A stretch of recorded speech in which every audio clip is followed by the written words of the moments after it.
ایک طرف شہنشاہ کائنات ہیں، وجہ کائنات آرام فرما رہے ہیں، دوسری طرف حضرت ابو بکر صدیق رضی اللہ تعالیٰ عنہ کو بھی آپ کے پہلو میں آرام فرمانے کا موقع مل گیا، جسے ہم روزہ رسول صلی اللہ علیہ وسلم کہتے ہیں۔ ہر مسلمان یہ دعا کرتا ہے، یا اللہ موت ہے اوتھے ہے، یا اللہ ایک دفعہ روزہ دی زیارت کروا دے، یا اللہ مدینہ دی زیارت کروا دے، یا اللہ مدینہ ویکھے اکھاں ترس گئیاں، مدینے میں کیا ہے؟ روزہ رسول ہے، روزہ رسول میں کیا ہے؟ نبی پاک صلی اللہ علیہ وسلم آرام فرما رہے ہیں، حضرت ابو بکر صدیق رضی اللہ تعالیٰ عنہ آرام فرما رہے ہیں، حضرت عمر فاروق رضی اللہ تعالیٰ عنہ آرام فرما رہے ہیں۔ یہ ہے مدینہ پاک میں، اور سمجھیں یہ ہے عزت، یہ اللہ پاک نے جن کو عزت دینی اللہ رب العزت نے دے دی ہے۔ حضرت ابو بکر صدیق رضی اللہ تعالیٰ عنہ پہ اللہ پاک کا ایک اور یہ فضل تھا کہ زمانہ جاہلیت میں جو عرب تھے، جو قریش مکہ تھے، وہ اس بات پر فخر کیا کرتے تھے ہم زنا کاری کرتے ہیں، ہم شراب نوشی کرتے ہیں، ہم بدکاری کرتے ہیں، ہم جوا کھیلتے ہیں۔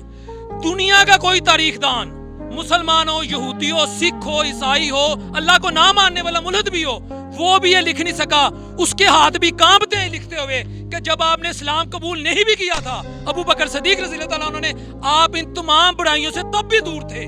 یہ اللہ تعالیٰ نے قدرتی طور پر آپ کے اندر ایک خصوصیت عطا کی تھی کہ آپ ان چیزوں سے اپنے آپ کو دور رکھتے تھے، جیسے آپ کے محبوب، جیسے آقا دو جہاں، جیسے وجہ کائنات حضرت محمد صلی اللہ علیہ وسلم نے ان معاشرتی برائیوں سے، ان معاشی برائیوں سے اپنے آپ کو دور رکھا، اسی طرح آپ کے پروانے حضرت ابو بکر صدیق رضی اللہ تعالیٰ عنہ نے انہی چیزوں سے اپنے آپ کو دور رکھا، اور یہی وجہ ہے کہ پھر ایسا یارانہ پیدا ہوا، ایسی دوستی بنی کہ آج مدینہ منورہ میں روزہ رسول کے اندر آرام فرما رہے ہیں دو دوست، دو بھائیوں کی طرح دوست۔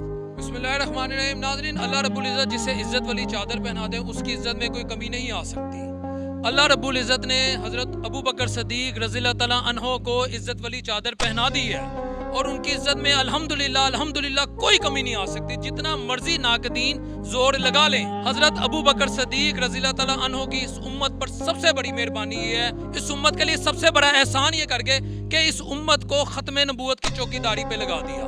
میں کیا کہہ رہا ہوں؟ اس امت کو ختم نبوت کی چوکیداری پہ لگا دیا۔ جو شخص بھی نبی پاک صلی اللہ علیہ وسلم کے جانے کے بعد یہ دعویٰ کرے گا، کیونکہ ہمارا یہ ایمان ہے کہ نبی پاک صلی اللہ علیہ وسلم اللہ کے آخری نبی ہیں، آپ کے بعد نہ کوئی نبی آئے گا نہ کوئی رسول آئے گا۔ اب کوئی شخص یہ دعویٰ کرتا ہے، نبوت کا دعویٰ کرتا ہے، حضرت ابو بکر صدیق رضی اللہ تعالیٰ عنہ نے ہمیں یہ میسج دے دیا اس کو جہنم واصل کر دیں۔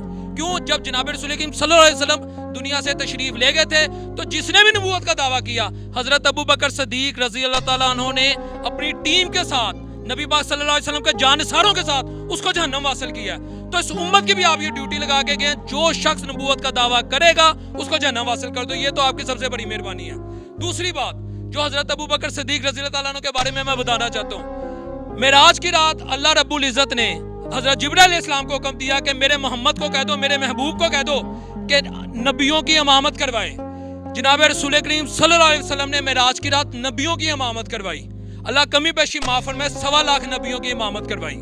اور جس کو نبی حکم دے دے کہ تم میرے جانثاروں کی، میرے پروانوں کی امامت فرماؤ، اس کا نام ہے ابو بکر صدیق رضی اللہ تعالیٰ عنہ۔ تو جس سے اللہ رب العزت عزت والی چادر پہنا دے اس کی عزت میں کوئی کمی نہیں آ سکتی۔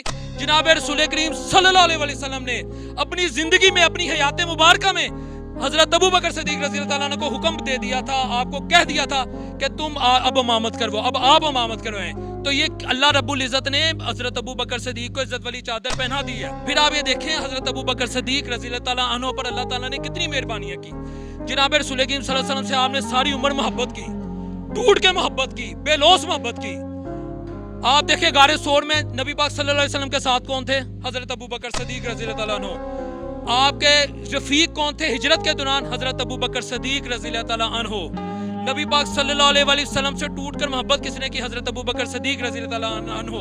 نبی پاک صلی اللہ علیہ وسلم جب دنیا سے تشریف لے کے جاتے ہیں تو سب سے پہلے خلیفہ کون بنتے ہیں مسلمانوں کے؟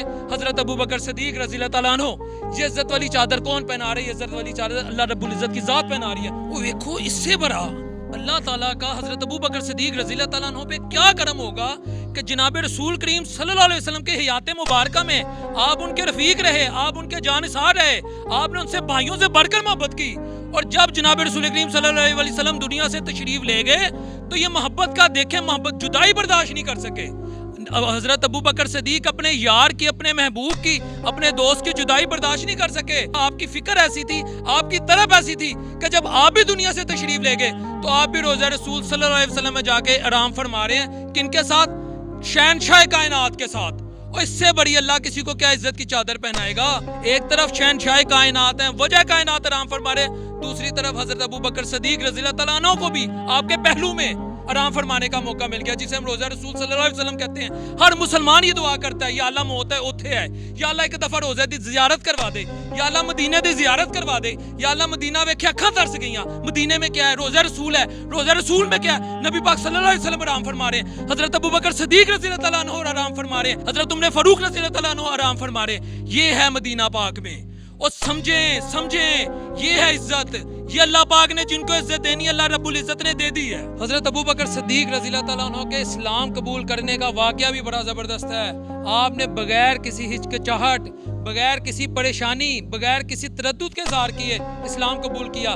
جناب رسول کریم صلی اللہ علیہ وسلم خود فرماتے ہیں کہ جب میں نے ابوبکر صدیق رضی اللہ تعالیٰ عنہ کو اسلام کی دعوت دی، آپ نے کسی تردد کا اظہار نہیں کیا، کسی ہچکچاہٹ کا اظہار نہیں کیا، اور کہا یا رسول اللہ صلی اللہ علیہ وسلم جو آپ نے کہہ دیا وہ سچ ہے۔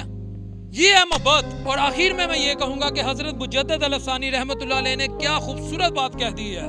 انہوں نے کہا ہے کہ کائنات میں جناب رسول کریم صلی اللہ علیہ وسلم جیسا مرشد و محبوب کوئی نہیں، اور دوسری طرف حضرت ابوبکر صدیق رضی اللہ تعالیٰ عنہ جیسا مرید و عاشق بھی کوئی نہیں۔